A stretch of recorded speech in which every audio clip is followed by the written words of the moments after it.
All right, guys, I actually wanted to kick this one off by sharing just some stuff that I've been doing over the last couple of days for my own like consulting business and trying to get the word out there. So I don't know if many of you know, but I've launched 8 companies in the last 21 plus years.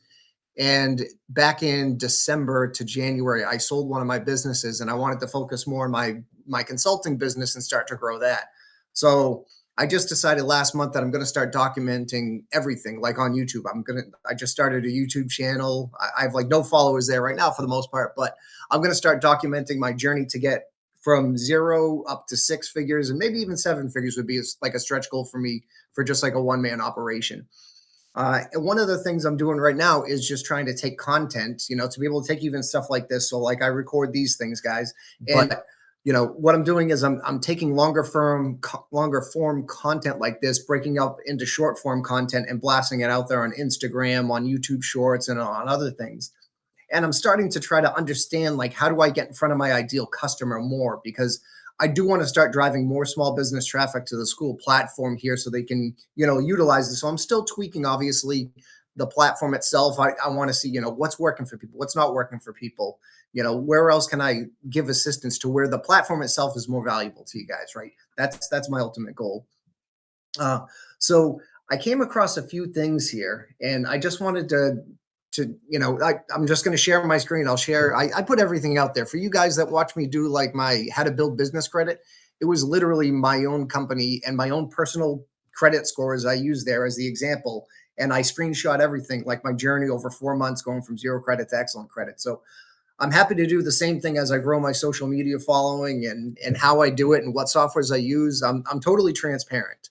So I kind of, from my time in the Army, I lead by example. I'm the boots on the ground kind of leader. So, I don't do something if I don't believe in it. Small business, we all have to interact with customers. We have to get in front of customers, right?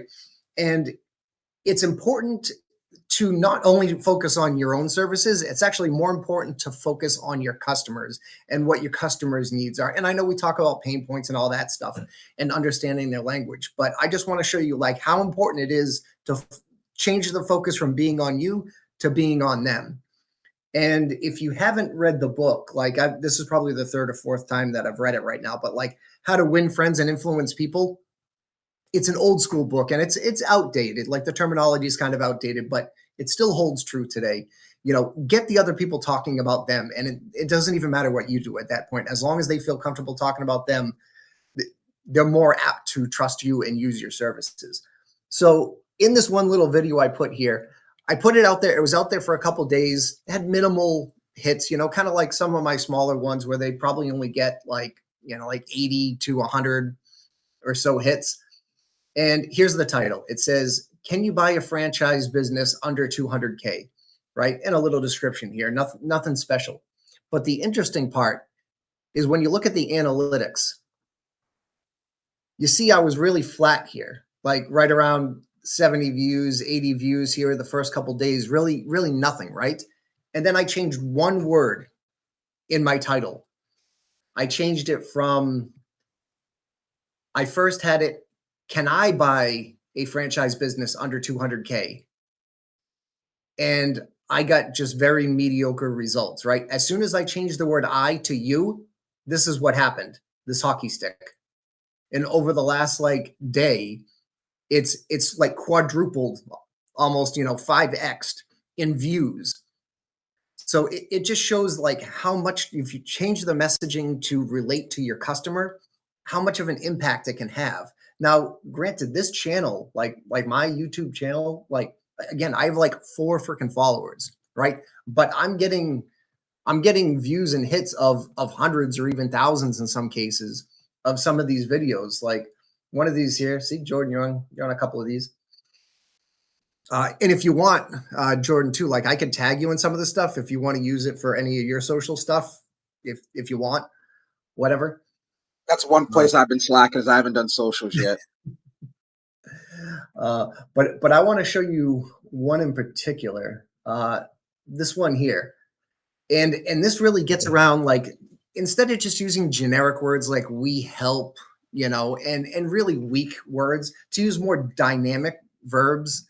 out there. There's a really good book I'm reading now. I've shared it before.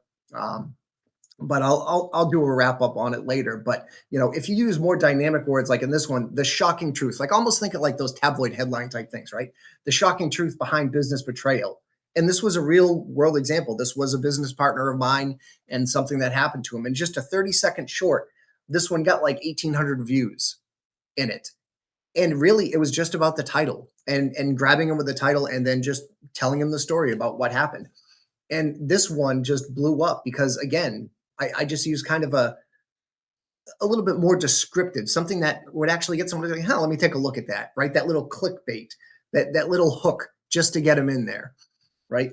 So as you're doing stuff like this, make sure that um, make sure that you're using the proper terminology, that it's not weak, that it's focused on your customer, that it's the things that they want. And one thing I want to say about like this one, so I did the analytics and I'm like, why did this one just blow up all of a sudden? Like it couldn't have just been the title itself, right? Like it had to have been something else because people were watching it 3, 4, 5, 6 times. They were sharing it, they were liking it. And that's not normal for some of my content. My content doesn't get that sort of engagement right now. I'm still, I'm working on it. I'm working on the videography of it, working on my delivery, working on my hooks, working on my thumbnails. Like I literally just started this stuff last month. But the interesting thing when I dug into the analytics and it actually showed me like where my audience was, an interesting thing happened. My biggest viewership, I don't know if it was in here, but there were some terms and titles that came up. So this thing came up from the Fantasy Premier League, the FPR or FPL rather, Fantasy Premier League.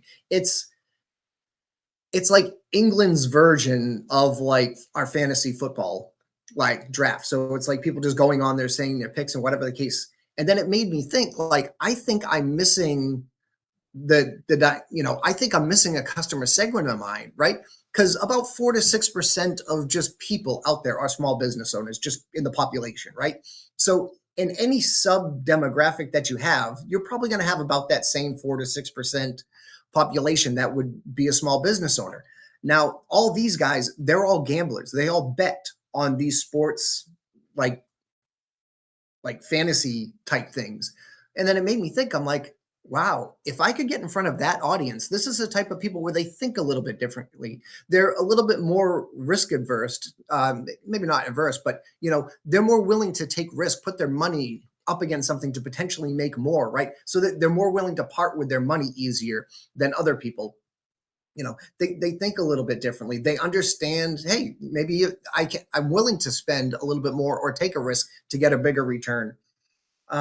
And it just got me thinking, like, if I could get in front of that sort of mentality and customer, I could potentially grow my sales a lot faster because it would be easier for them to separate their money. They're already doing it in other areas, really easy. So as long as they see value in it, if they see an opportunity where they could potentially, get an inside scoop to make their business more profitable, then they would probably take it.